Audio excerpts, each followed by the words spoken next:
North America has dominated VCT Masters Shanghai, and it looks like there's a high likelihood of the region taking home yet another trophy. Hey everybody, welcome back to the channel, and today we are recapping the matches that have happened in the VCT Masters Shanghai playoff stage so far. We are heading into the final 4 teams this week, so a champion will be crowned by the end of the weekend. So this is the first board we have today. These are the first 6 matches of the playoff stage. We have a second board with the last 4. So we have 10 matches to get through. Let's not waste any time. Starting at the beginning of the playoff stage, we have 100 Thieves versus Foot, 100 Thieves taking this 2-0. Also, I just took off my hoodie, I was getting too hot. So 100 Thieves started off their playoff bracket very strong by getting a 2-0 victory on one of the EMEA teams. This was a chance for Foot to potentially upset one of the favorites at the tournament. 100 Thieves also choosing to play this team in the playoff stage. They did have a choice, and it just didn't end up going the way of Foot, and 100 Thieves proved why they're one of the favorites. Starting off by looking at map 1, we can see that this was very quickly a 100 Thieves sided match. 13-12, 11-1 at the half, and Foot, while they won the second pistol, didn't matter at all. 100 Thieves take it. Then on bind, it was a little bit better for Foot, but it is 100 Thieves on bind, and it didn't go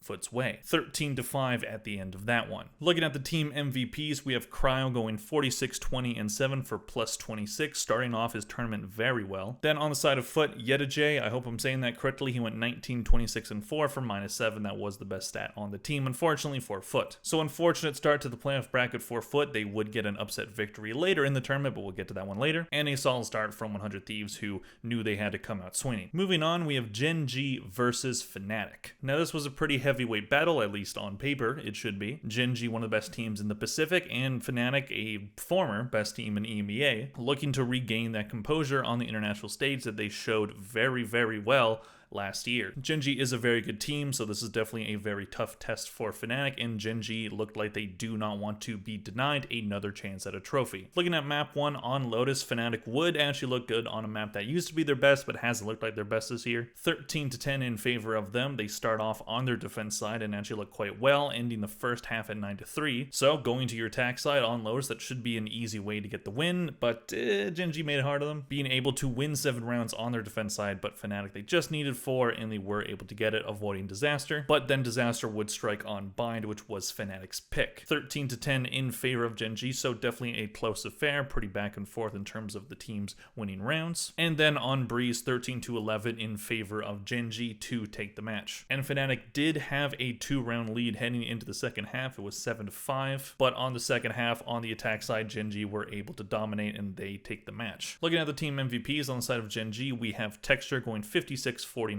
for plus 7. And on the side of Fnatic, Alpha Year had a very good match going 61-49-19 for plus 13. So this was a disappointing way for Fnatic to start their tournament. It would end very quickly after this match as well, but again, we'll get to that. And for GEN.G, great way to start the bracket. They had to go through the Swiss stage. It seemed like that stage warmed them up for the playoffs. They are looking quite dominant. They are looking like one of the hardest teams to beat at this tournament. They were able to beat another very talented team later in the bracket, and it's no surprise why. This team is incredibly talented, and as I said, they look like they do not want to be denied another grand final appearance. Moving on, we have the heartbreaker match for PaperX fans everywhere, and that is G2 versus PaperX. Now, about 8 hours before this match happened, I made a video talking about, hey, PaperX, they could potentially take this one. Are they finally going to win one? And I knew that making that video as early before the match as I did would potentially be a jinx. But at the same time, is it really jinxing PaperX if they're just a jinx to themselves? Because that just kind of seems to be the case now. They did lose this one 2-1, and they had the first pick of which teams they were able to choose from going into the playoff stage, and they chose G2, who are looking like they're on a miracle run, and this is how it started. And when we go through the maps, you're going to see why this was such a frustrating match for PaperX fans and PaperX themselves, because they started the half on split 11-1. They won 11 rounds in a row. Looked like they could easily take this match. And then G2 squeezed out the last round of the half, and then they win the pistol. Then they win the next round. PaperX were able to steal the bonus from them, but then G2 started to kind of crawl their way back. The final score does end up being 13-7, so maybe you're wondering like, oh, what are you talking about? Why are you even saying that? Oh, like G2 started to crawl their way back. Because when you were watching this, as a PaperX fan, you could see that they had this lead, and then they almost blow it. Not quite. They were still quite far off, but you could feel the shift in momentum from PaperX dominating to G2 starting to learn how this team plays. And this would be evident in the very next map on Lotus, which G2 did take 13-10. Lotus, it was a pain in PaperX's side at Madrid. They got better on it during the stage, and here we are. They yet again had the lead, winning 6 rounds in a row on that first half, but then G2 were able to tie it at the half, and then G2 just went on a roll. PaperX couldn't find much aside from 4 rounds, and G2 were able to take it, narrowly avoiding overtime. PaperX just couldn't get it. Then on Bind, we have this travesty, 10-2 at the half in favor of G2, and then G2 win the pistol, and that's kind of curtains. PaperX were able to get 3, but it just wasn't enough, and G2 take it. Looking at the team MVPs on the side of G2, we have Icy going 54, 42, and 22 for +12. And on the side of PaperX, we have Something going 46, 45, and 12 for +1. Great start to the tournament for G2, who looked like they're on an incredible run right now. They are in the top 4. And for PaperX, this was the start of the downfall, when they came into this tournament basically as the favorites, at least considered by a lot of people, at least one of the favorites, and then immediately they lose the match against the team that they picked to play. So I'll get to more about PaperX when we get to their second and third matches, but yeah, bad way to start. Moving on to Team Heretics versus Edward Gaming. EDG making their debut in Shanghai in an international tournament, the very first international tournament in China. They're known as the best Chinese team, and how do they do? Well, they ended up not winning a single map this entire tournament, and this was the start of it. Looking at map 1, we have Sunset, which Team Heretics did take pretty decisively. Great first half by Heretics, ending in 8-4. EDG were able to win the pistol and the next round, but Team Heretics didn't give them anything else. Then on Split, Edward Gaming decide, we're just not going to play, and Team Heretics did take this one 13-3, just absolutely decimating the hometown team. Looking at the team MVPs on the side of Team Heretics, we have Woot going 39, 25, and 7 for +14. Absolutely great performance by him at this tournament so far. And on the side of EDG, kind of surprising not to see Kane, but Smoggy did go 29, 26, and 10 for +3, which was the best stats on that team. Team Heretics showing that even without Miniboo, they can still be a very dangerous team. They are a team entirely of players who seem to have very good chemistry with one another, and it's paying off in spades. They survived the Swiss stage, and now they got to beat the hometown team with all the pressure on the other team, and they might be an underdog dark horse for this tournament. We will see. And for EDG, very disappointing start, but the disappointment would not end there. Moving on, we have the battle of 2 EMEA teams. We have Foot 2-1ing Fnatic. This would end Fnatic's run at VCT Masters Shanghai. They were able to only win 2 maps the entire tournament, and it is a case where maybe them not being in the Swiss stage didn't get them ready for this tournament. We've seen that Fnatic's prep hasn't been very good this year. They don't seem to be as prepared for big matches as other teams, and Foot were way more ready than them. Definitely wanting revenge on the match that Fnatic beat Foot Esports in the playoff stage of the EMEA region, and Foot showed once again how they can play spoiler to teams that are considered better than them, just like they did in 2023. Looking at map 1, we have Split, which Fnatic did start very well on. 7-5 at the half, but then they didn't give Foot a single round win at that second half, winning their attack side. Then on Lotus, Fnatic forgot once again that they're supposed to be very good on this map. Foot did take this one 13-8, doing very well on their attack side. 9-3 at the half, not a curse anymore. Fnatic win the pistol and the next round, but Foot have a very solid defense to get it done. Then on Ascent, Fnatic just absolutely just cannot find anything. 13-3 in favor of Foot on this one. 9-3 at the half, and then Fnatic just cannot get a single round win on the second half, just like Foot couldn't in the first map. Looking at the team MVPs on the side of Foot, we have Qrax going 42, 32, and 15 for +10. And on the side of Fnatic, Durka definitely had a very solid performance, 60, 41, and 15 for +19. Those are great stats for a losing team. So we'll talk more about Fnatic at a later date. This is a very disappointing end to Fnatic's tournament. They barely showed up here. They only played 2 matches. As I said earlier, it seemed like them not being in the Swiss stage kind of shot them in the foot, because they just did not seem as warmed up as the teams that they faced. And I know that there's a lot of hate going to Boaster, and that's been a whole discussion, and Boaster's girlfriend talking about it. Listen, every time a team loses, players are going to get just dunked on online. It's very unfortunate. I don't participate in it. Obviously, I make these videos and I will criticize and I will commentate, but at the same time, I know that there are people behind those screens and these players they're the product of the VCT, so I'm not just going to absolutely dunk on them. If you're harassing any players on Fnatic or you're just dunking on Boaster, just stop. It's not worth it. Boaster's a good player. The team just didn't have a good tournament. It happens. And for Foot, solid upset. They wouldn't go very far in this tournament after this, but definitely a good showing at Shanghai. Moving on, we have PaperX versus EDG. PaperX would take this one 2-0, getting their revenge from Madrid and not allowing the hometown team to win a single map. Looking at Bind, which was EDG's pick, PaperX did take this one 13-11. EDG got the jump early, winning the first 2 rounds, but then PaperX were able to win 6 in a row. Ended up being tied at the half, so it looks like this might be a pretty close one. And then a very back and forth second half, both teams winning 2 rounds, then losing 2 rounds, then winning 2 rounds. And it ended up going in the favor of PaperX, narrowly avoiding overtime. Then on Sunset, which absolutely heavily favors PaperX in this case, they do take this one 13-6. EDG had to win that first map because Sunset was going to be a very tough place to beat PaperX on, and they just weren't able to do it. PaperX get up 8-4 at the half, and then EDG only found 2 on their defense side, and PaperX take this one and keep their tournament lives alive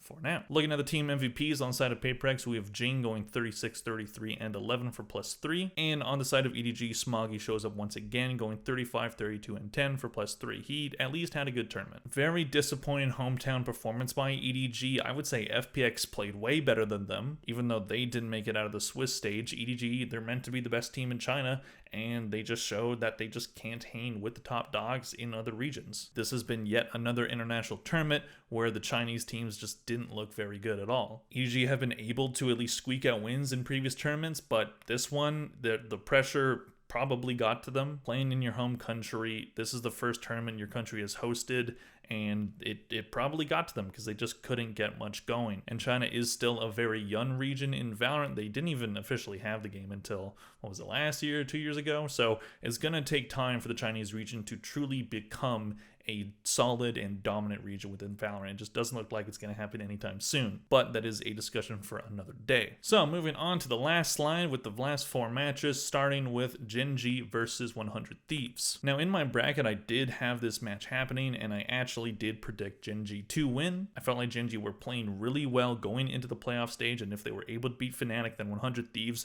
would probably be a bit harder, but definitely a winnable match. And they actually were able to beat 100 Thieves better than they beat Fnatic. Looking at map 1, we have Icebox, which was 100 Thieves' pick. 9-3 in favor of GEN.G at the half, and then they were able to win the pistol and the next one, coming very close to winning, but 100 Thieves wouldn't make it easy on them. They were able to win 7 rounds in a row, but then GEN.G said, all right, enough of that, and they ended it. Then on GEN.G's map pick, Ascent, it would go pretty similarly. 13-10 in favor of them, same as Icebox. 6-6 at the half, so pretty close first half. A little bit of a back and forth start to the second half, and then GEN.G got on a bit of a roll. Looked like 100 Thieves might be able to tie it, bring it to overtime, but just wasn't enough. GEN.G would take it. Looking at the team MVPs on the side of GEN.G, we have Karon, who went 43, 29, and 30 for +14. And on the side of 100 Thieves, Cryo going 34, 34, and 6 for 0. This was definitely 100 Thieves' biggest challenge at the tournament so far. They are still alive in the tournament, but this is a very tough team to beat. You saw exactly what happened to Sentinels back at Madrid the first time they faced this team. So 100 Thieves, if they get the opportunity to face GEN.G again, they might be able to beat them. But GEN.G just look determined right now.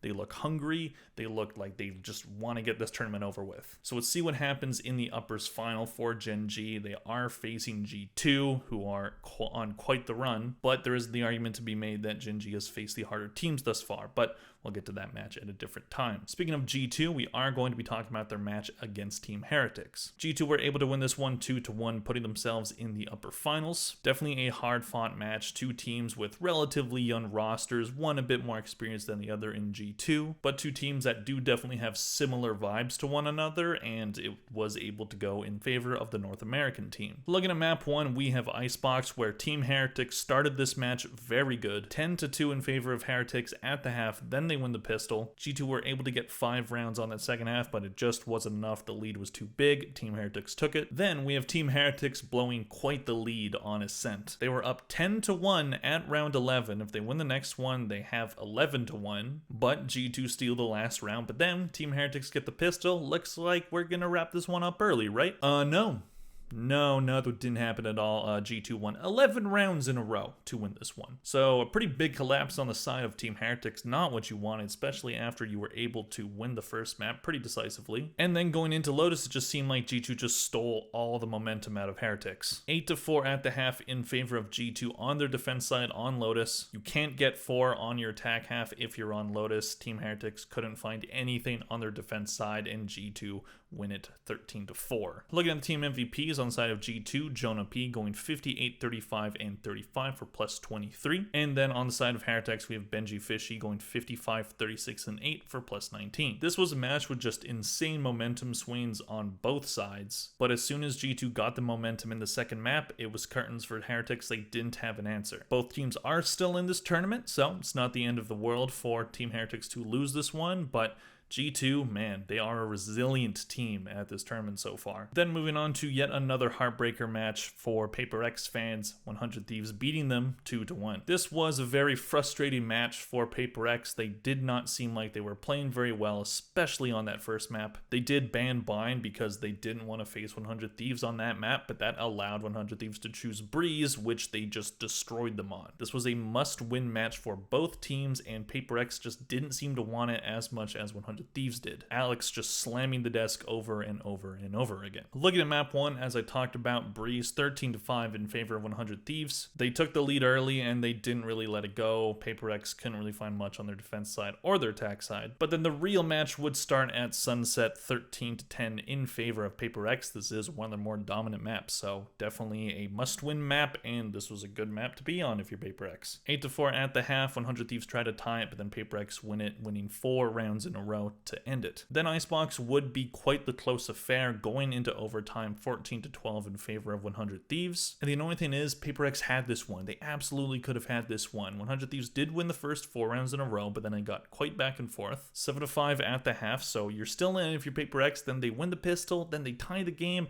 and then 100 Thieves win 4 in a row. And then Paper X win 4 in a row. You just need one more for match point, right? Nope, 100 Thieves are going to take it, and then Paper X just squeezing out in overtime. Then 100 Thieves, they just wanted it more. 2 round wins in overtime to end Paper X's run yet again. Looking at the team MVPs on the side of 100 Thieves, we have Bane. He had quite the good match, quite a good tournament so far for him. 56, 44, and 26 for plus 12. Then for Paper X, something showing up yet again, going 60, 49, and 16 for plus 11. And this is it. This is the last time I'm choosing Paper X to win a tournament. I like both 100 Thieves and G2. I'm a fan of both those teams, so I'm not extremely mad about it because they lost to teams that I do quite like. G2's run has been amazing so far. 100 Thieves have been a very good team to watch this tournament, but Paper X, I just keep having faith in them.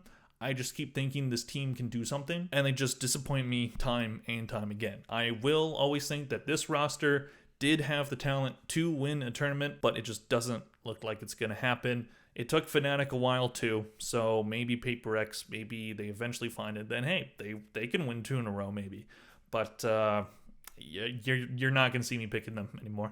It's over, and it sucks, but it's the way it goes. Sometimes good teams just don't win. That's how it goes. Anyways, moving on to a match that doesn't seem nearly as impactful. We have Team Heretics versus Foot. No offense to either of those fan bases, but Heretics were able to take this one 2-0, ending the other EMEA team's run. Looking at the first map, which was Bind, 13-7 in favor of Heretics. Tied at the half at 6, then Team Heretics only gave Foot 1 round win on their second half. Then on Sunset, Heretics would establish dominance, winning this one 13-4. Looking at the team MVPs on the side of Heretics, Gen.G Fishy showing up once again, having a very good tournament for himself. 35, 22, and 8 for plus 13. Then for Foot, add a captain who also had a very good tournament. He went 31, 28, and 10, 4 plus 3. So this ends Foot's run at Shanghai. This run by them felt very similar to runs they've had in the past, where they're able to maybe beat teams that are better than them, but not really do much at the international stage. Maybe they can go on a solid run at Champions. It is possible. I do think this team does have talent to go on some kind of Cinderella run, but Shanghai is not the one where it's going to happen. And for Heretics, you're in the top 4. You almost beat G2, technically, and,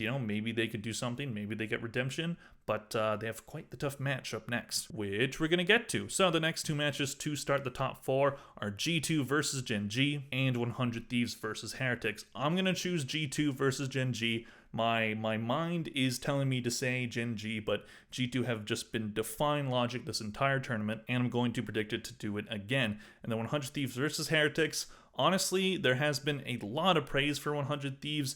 Like when I made that video about Paper X, most of my comments were about 100 Thieves, even though I barely mentioned them. I just mentioned them once. Anyway, they are a very good team, but Heretics, I don't know, they are looking kind of scary, but overall, I will choose 100 Thieves. And hey, maybe we get an all North American final. We will see. So those were all the matches that we had to talk about today. It is quite the bunch of matches that we had to talk about. I did miss the last 2 matches of the Swiss stage, so I apologize for not having a video on those 2 matches. I will be trying to make a video about G2's run at this tournament before the next matches get started. There have been some very interesting storylines at this tournament so far, and we're almost at the end of it. Let me know in the comments down below what you thought of this video and of the matches that have happened so far. Who do you think is going to make it out of the top 4, who's going to be in grands, and who's going to take the whole thing. Please click like if you enjoyed this video. Thank you very much for watching, and I'll see you guys in the next one. Bye.